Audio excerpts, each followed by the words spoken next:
Joe Hortiz spoke with the media at the NFL Scouting Combine, and one of the most interesting things that he said is that the Chargers are going to be active in free agency, but he knows they're going to have to get creative. You are Locked On Chargers, your daily podcast on the Los Angeles Chargers, part of the Locked On Podcast Network, your team every day.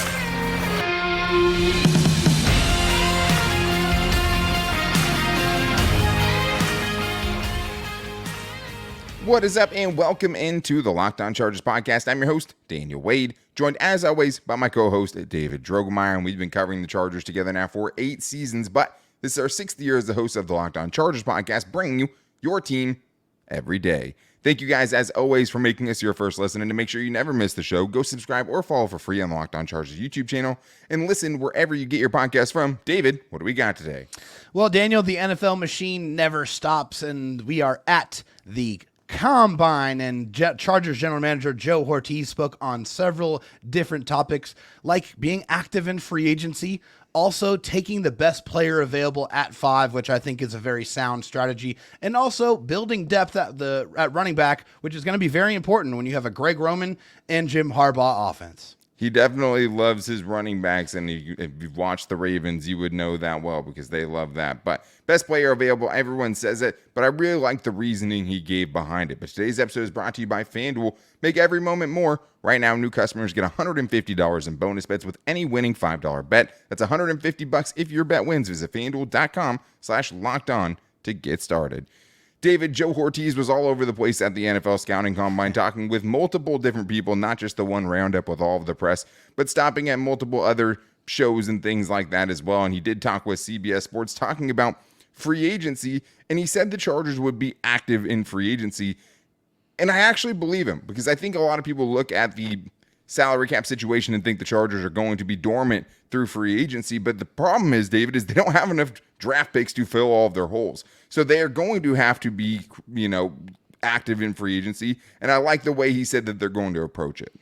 I agree. I do too. I thought it was very enlightening. He said, we'll be active and we'll create in a creative way. When you don't have a lot of cap room, you have to find deals. You have to be smart with your decisions and protect the organization. Lower contracts on guys who will be a scheme fit. I think that's something that the Chargers are going to have to be looking forward to. I wonder if they're going to get creative with some of the contract structures. I think I'll be looking forward to see how that kind of works out. And you can't solve all your problems with just the draft. The Chargers got a lot of different things that they need to fix, and they're going to have to sign some guys to be able to supplement those holes. Yeah, and being creative, I mean, there's been multiple times when Joe Hortiz has talked where you see him kind of light up thinking about finding the bargain guys, right? Not thinking about the big name free agents, and anyone can throw the most money at someone and make someone the highest paid player at their position and get them to sign.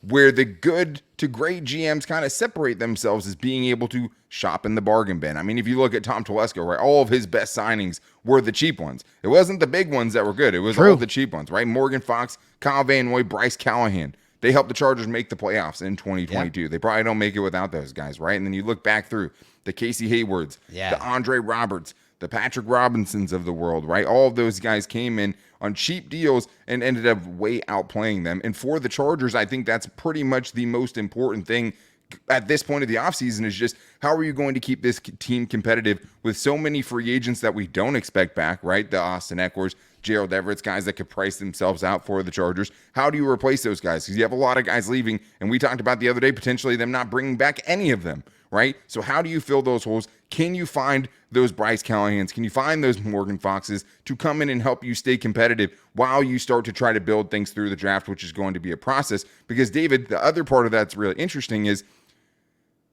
you have to be smart with your decisions and protect the organization, right? You have to protect. It's not just this year. It's the year after that. It's the year after that. It's the year after that.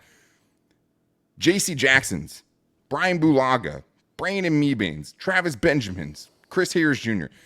Those are just as impactful. Not getting guys like that and not making the wrong big signing is almost as important as being able to find the value guys.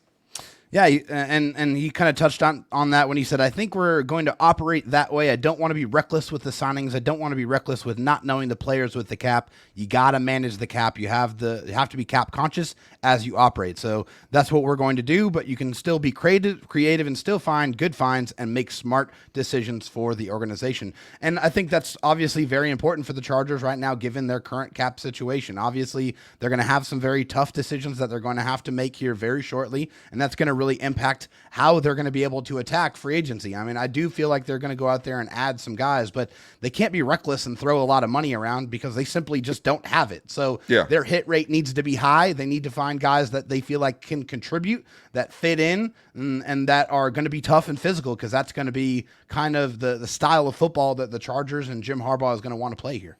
And the thing I like about this is, to me, he's saying this: I'm going to maximize this free agency, and I'm going to do everything I can to make sure we don't enter another free agency in the position that I was put in going into this year, right? Because a big reason not a great one. why they're in this position is because they have $20 million of dead cap from J.C. Jackson, right? That's a big reason we're at where we're at right now. If they didn't have those $20 million, you'd be talking about keeping 3 of the big 4 cap hits probably this year, right? Seriously. And having a much easier path to get there. But a lot of it has to do with how they kind of feel about the roster they have right now, as far as, bringing some of these guys, potentially internal free agents, back, and also what they want to bring in. And he said, basically, when asked by Daniel Popper, how do you feel about the guys you have right now? He said, it's kind of hard to say, David, because they just finalized the staff. And the thing is they don't know what these new staff members want in their players, right? They don't know how they feel about the guys that are currently on the roster. And those are all the things that are currently happening. Yeah, he said we're making progress on it. The staff really just got finalized last week. It's kind of a cross between installing the offense, installing the defense, while evaluating the players. Well, these decisions are going to have to start coming very quickly, because you're going to have to get cap compliant by March 13th. And, you have some very, very tough decisions to make. Who do you want to spearhead the future of the Chargers organization? Which players are you going to want to have on board? And, they have 4 guys that have really, really high cap hits, and they're going to have to make some moves with those guys. Who do they want to keep? Who do they want to let go? Do they want to try to trade him? Do they just want to outright cut him? These decisions are going to have to start being made very, very soon. And I think as we creep closer to March 13th, those moves are going to start making themselves known, and we'll get a clearer picture on where the Chargers are trying to go with their offseason. It'll make a lot more sense in a couple of weeks. But the thing is that I kind of took away from this that maybe I didn't think about as much in different years, right? Is just with this new staff, getting everyone finalized. Not only are they, trying to look at their own players and see who they like there and ask the new coaches who they like there, they're doing that at the same time while also trying to figure out what free agents they should bring in, right? Yeah. So it's such a process that I believe him when he says they don't really know, even at this point, less than 2 weeks away from the start of the new league year, where he's saying, hey, we're kind of trying to juggle all these things, plus the college side of things and scouting for the draft, right? But I think what he did say that was interesting just about the roster is he said he likes the guys they currently have on the roster. He said, I'll say this: the guys that we currently have on the roster, I like all the players. I think you find a role for them. And we'll talk about that a little bit more later on. But him saying, hey, we might not have starters, right? You're not looking for a starter in every player, but we see a lot of guys, maybe some misused guys on this roster, where we can find a role for that dude. I've been watching him. I can find a role for him. I can find a role for him. So maybe some of these discarded players maybe come back in the mix a little bit. But another thing I want to talk about is just his draft philosophy. Obviously, he's at the combine, and he said he's there for the relationships and things like that, not necessarily the Olympics and tights. But he talked about what he would do with the 5th overall pick when he was talking to Pro Football Talk, and why he did it. Because, David, the reason he says best player available is because he learned a long time ago from his mentor, Ozzie Newsome, you're never just one player away. And what if the best player available is somewhere you're already deep? He gets into all that and more on today's Locked On Chargers podcast. First, though, I need to tell you guys to get buckets with your first bet on FanDuel, America's #1 sportsbook, because right now, new customers get $150 in bonus bets with any winning $5 bet. That's $150 if your bet wins. You can bet on all of your NBA favorites and teams like with quick bets, live same-game parlays, exclusive props, and so much more. Another great thing is, guys, March Madness is right around the corner, and when you're talking about having bets in on any kind of sporting event, there's really not much like the tournament that you're getting games all day, every day. That first weekend of March Madness is just a chef's kiss.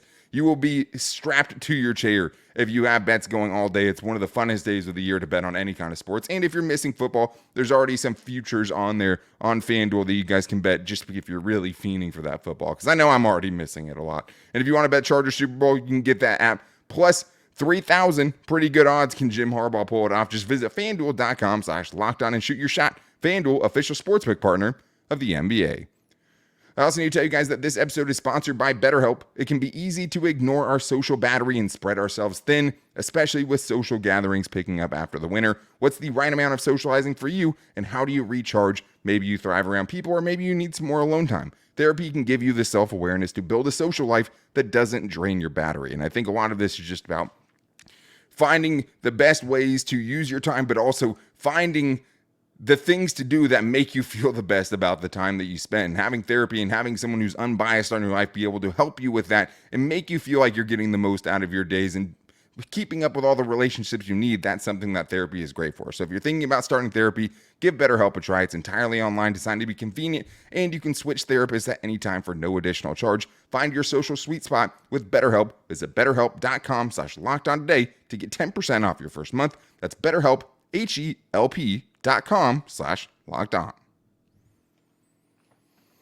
David, let's continue to get into what Joe Hortiz had to say while he was meandering around the NFL scouting combine. He gave a lot of nuggets, a lot of things he was we wouldn't everywhere. be able to get to today. And he's such a funny, affable guy. He is. He kind of reminds me of Tim Robinson from I Think You Should Leave, but he also gives me a little bit of Cal Naughton Jr. from Talladega Nights.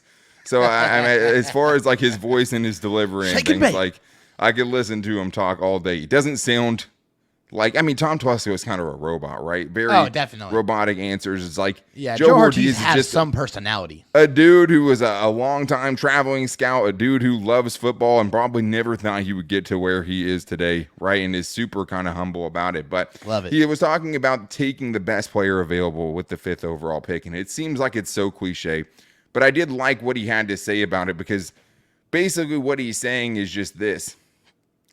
If you're taking, you're not as close as you think you are. Take the best player available and don't overthink it. Yeah, he just said, hey, with the 5th overall pick, it's really is best player available. You're never ever one player away. You get a chance to take a special player, you take that player, and that's especially rings true with the Chargers, because obviously after a 5-12 season, they are not just one player away. Yeah. They have a lot of different things that they need to accomplish. You could add to the offensive line. You could add to the wide receiver room. Obviously, the running back room. You can add to the defense all over the place. The defensive line, the cornerback room, the safety room. There are holes all over this roster. So I agree. You see a transcendent talent. You see a guy that you just can't miss. You got to take him, and you got to add him to your roster. I think there's a lot of different ways you could look at this. To me, the part I want to stick on that you said there is just, if there's a special player there, even if you don't think that it's your biggest need, you go take that, right? Yeah. Like you take him. And to me, I think of someone like a Malik Neighbors, right? I mean, you could even throw Brock Bowers in there, even though he's obviously a huge need, right? But like, tells me he's not opposed to taking a wide receiver at 5 if they believe the best player on the board is there. Everything is on the table. I thought it was also interesting that he said it was a deep offensive line draft class that would have players in every round, right? So maybe kind of throwing a little bit of, maybe a little foreshadowing there. Yeah, I mean, or, a little smoke screen there too. Yeah, always. But even when he was talking about the offensive line, he was bringing up receivers. So it's kind of funny. I mean, the other thing about, not having one hole that you can fill with the best player, it's like, maybe that's also talking about trading back, right? Because you're also always kind of reading the tea leaves here as far as what you can get from these guys who aren't incentivized to really give anything up, right? And the things that they are giving up, how much do they want you to have that information, right? How much is a slip? How much do they want you to have it? But he was talking with Pro Football Talk when he was following up on that, because they also asked him, it was Chris Sims who said, okay, but basically, what if the receivers that you have, like with you guys you have Keenan Allen, you just drafted Quentin Johnston, you have Mike Williams as of now, but he's still Josh Palmer too, where it doesn't seem like it's as big of a need, David, but that ends up still being the best player available. What do you do then? And the great thing he said is, hey, if we already have people there, what I'm doing is I'm creating depth, which is also very, very good. Yeah, he said, what happens when when one of your older players get hurt? Well, guess what? Mike Williams got hurt last year. Joey Bosa got hurt last year, just to name a couple. Obviously, Corey Linsley missed most of the season with his heart condition. So there's several examples right there why it's important to continuously add talent, no matter if you feel like you are strong in any one position, because people get hurt in this game all the time. And so having a quality contingency plan where you have guys that you feel really good about to come in and play and still make an impact, I think is really just smart roster building. It is. And it's something that the Chargers ran into way too many times under Tom Telesco, where it's like, hey, teams that even, were a little less top heavy would have gotten the Chargers to playoffs in a lot of years when they had these injuries. But there was just so much of a drop off from the Chargers star players just top heavy to whoever's next in line that it never worked out that way. And he said, you really don't want to pigeonhole yourself into one position because, oh man, we are weak at this position. I got to address this. I don't think that's a smart way to do it. That's not the way I was raised to do it, because you got to have depth all around. I think the best teams can overcome injuries. How you build depth is you're not afraid to add depth. And too many times we knew exactly where Tom Telesco was going in the first round, because he had left a crater-sized hole in the team's roster where they did have to address it. And he got really lucky a couple times. And he got really lucky a couple times too. But like the reason the Chargers have so many holes this year is because there weren't enough backup plans. There weren't enough contingency plans. There's not enough money to pay everyone. You need to have guys that are ready to go take over for the guys that you can't afford to pay. And too often the Chargers had to give record deals out because they just didn't have any backup plans. They didn't think enough for the future. And they were always drafting for, okay, what's the biggest need I have right now? And that's what got them to the situation they were, right? Solving problems before they come up. Wide receiver might not feel like as much of a need right now. But as I told you yesterday on the show, after 2024, Quentin Johnson and Darius Davis are the only dudes left in that wide receiver room. So it's a much the Will bigger Smith need. meme where you're just looking around, you're like, there's where's nobody everybody left. Exactly. So I also thought there was something a little bit telling about, potentially an extension for Keenan Allen, because he was asked during the big roundup how you kind of balance trying to give extensions to potential aging players and getting out before they decline and all of those things. And it made me think by his answer, David, that Keenan Allen is definitely getting extended. Yeah, absolutely. I think you look at a player's age, we do it in the draft even, you talk about 30, whatever, you talk about 21 versus 25. You're always looking at it.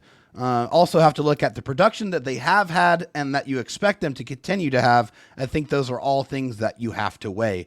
Production, and I think that's very, very important when you look at that, because when you look at production, as it pertains to Keenan Allen, I think you can reasonably expect that if he stays healthy for, the next couple of years, that you can still expect high-end production from him, because the way he plays the game is a little bit more timeless. He doesn't really win with speed. He wins with finesse. He wins with his get-off. He wins with his intimate knowledge of what the defense is trying to do to him. And also, I think it's really smart business to have an 11-year veteran in your wide receiver room that is there to help teach and cultivate the next weapons for Justin Herbert and getting them prepared for the future. I think that is a really, really smart business plan. And the success of Joe Hortiz is really going to come down a lot to just, are you making the right decisions on which players you're signing and getting out before guys start to decline, right? And I think with Keenan Allen, you can feel like you're going to get that production. His production is why he is potentially going to get extended, because he is older, but you can't deny the production. I think, this also applies to Khalil Mack, but trying to ride that fine line, right? Trying to be able to extend guys, but not extend them too far. Right. Whereas, with someone like Austin Ekeler, it's like, okay, well, you could extend him, right? I mean, you could re-sign him and want to bring him back, but you have to look at the production, because that's the other way, where it's like you have an aging player who also just produced at the lowest level we've ever seen him at, in his career. By a lot.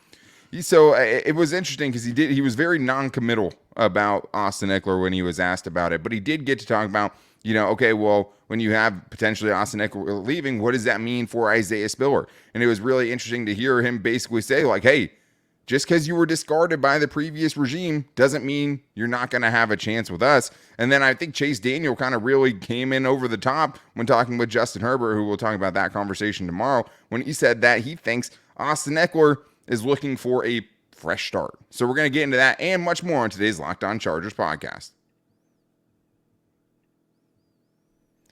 First, I need to tell you guys about eBay Motors because passion, drive, and patience, what brings home the winning trophy, is also what keeps your ride or die alive.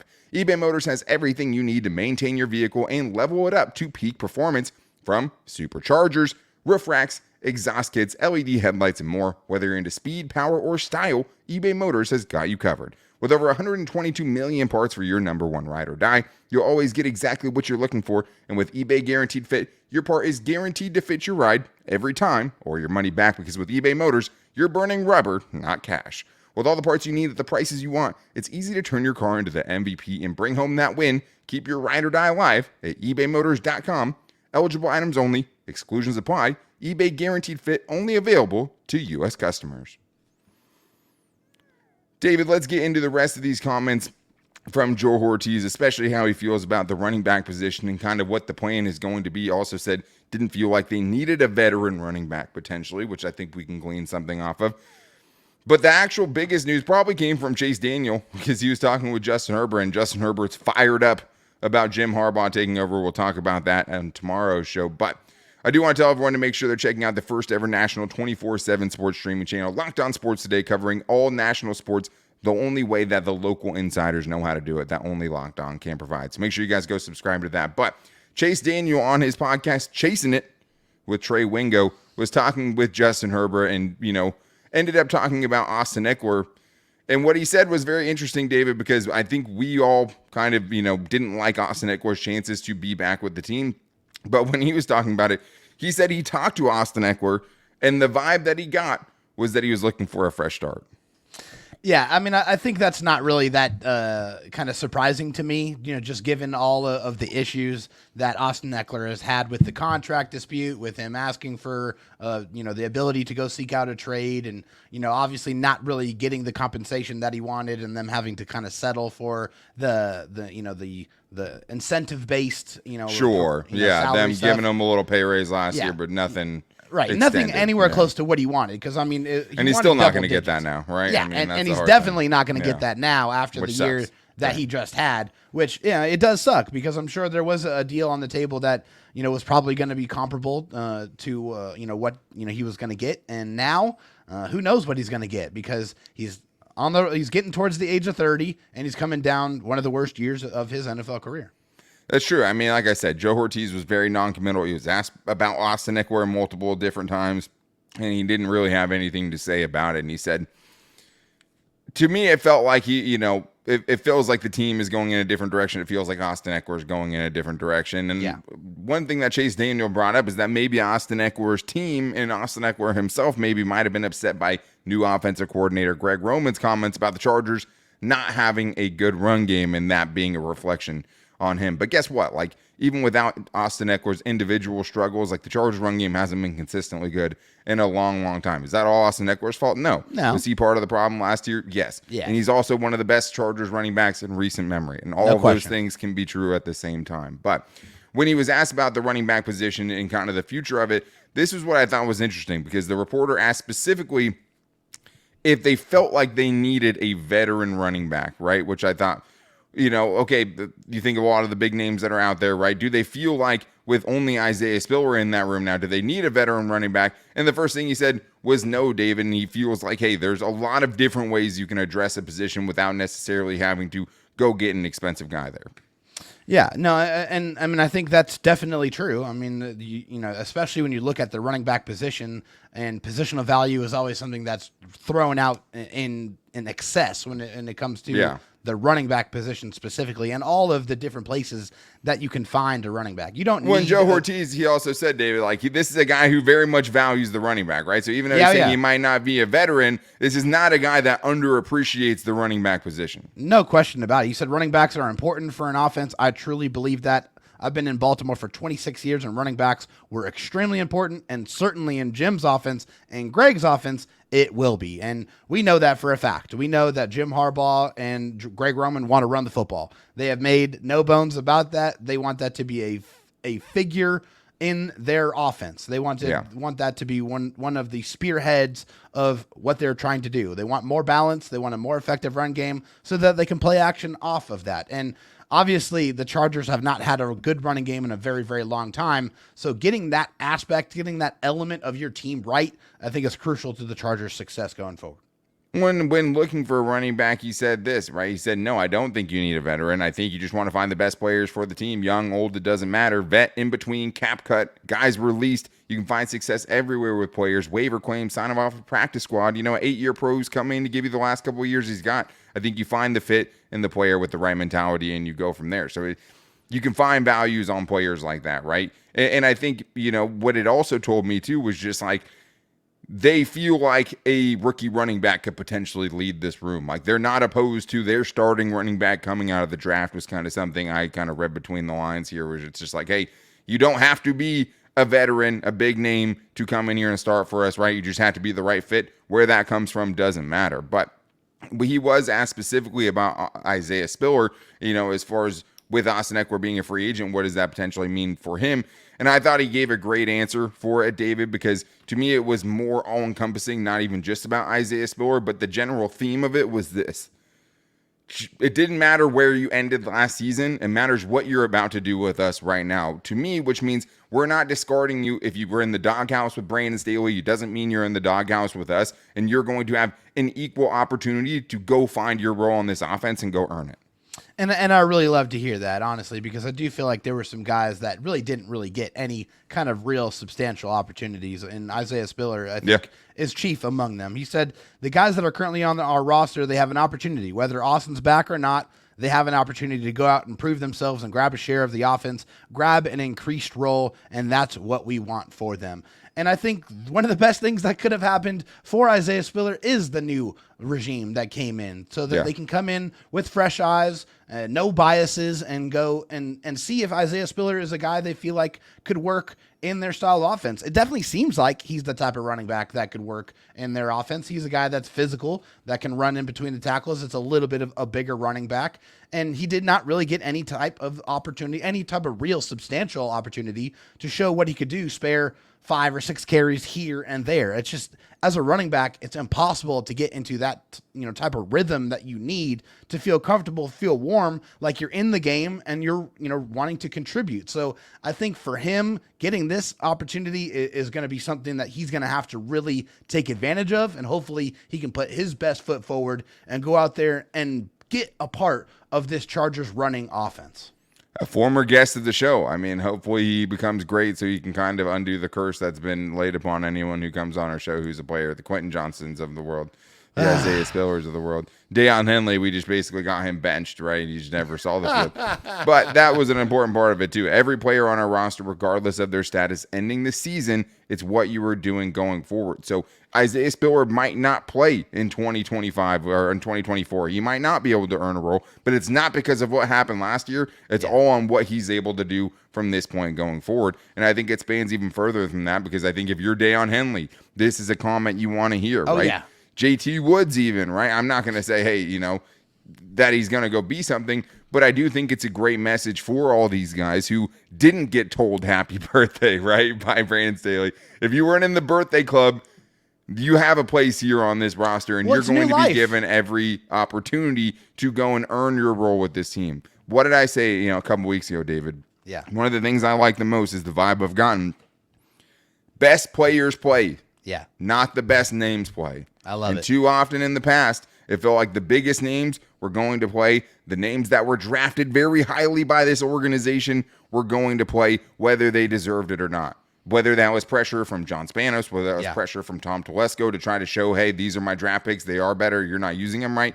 Whatever the case may be, it felt like the favorites were going to play. It felt like the high draft picks were going to play, whether they earned it or not, and there were potentially some better guys behind them that could have filled in. So I think that's a great message for the rest of these players, for the discarded toy island, right, to be able to feel like, hey, we have a chance here. New life. It is. It's a new start. It's a new chapter. It's a new era of Los Angeles Chargers football, and that's what it is. But I really liked how Joe Hortiz at the NFL Scouting Combine is ready to attack it. But make sure you're back here tomorrow, because we will be talking about Justin Herbert giving his first public comments on his new head coach, Jim Harbaugh.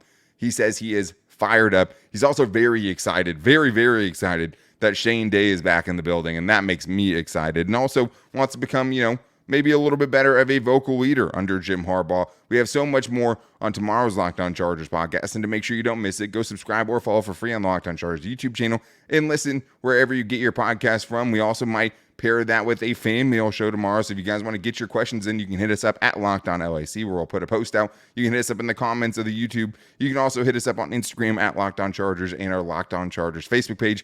David Drogmeyer's DMs are always open as well. I DroTalkSD on Twitter, and you can find me at Dan Talk Sports, but my DMs are closed. No, I'm just kidding. But you can also call into the voicemail line at 323-524-7924 if you want to get a 30-second Chargers call in and give us a question there. It's likely to get on the show. If you can keep it around 30 seconds, if you're asking a good question, you will get on, and we'll get that kind of old school sports radio calling into a landline type of a feel, which I love. But make sure you guys are back here tomorrow with Justin Herbert's first thoughts and a Chargers mailbag. But until then, guys, take it easy and go Bolts.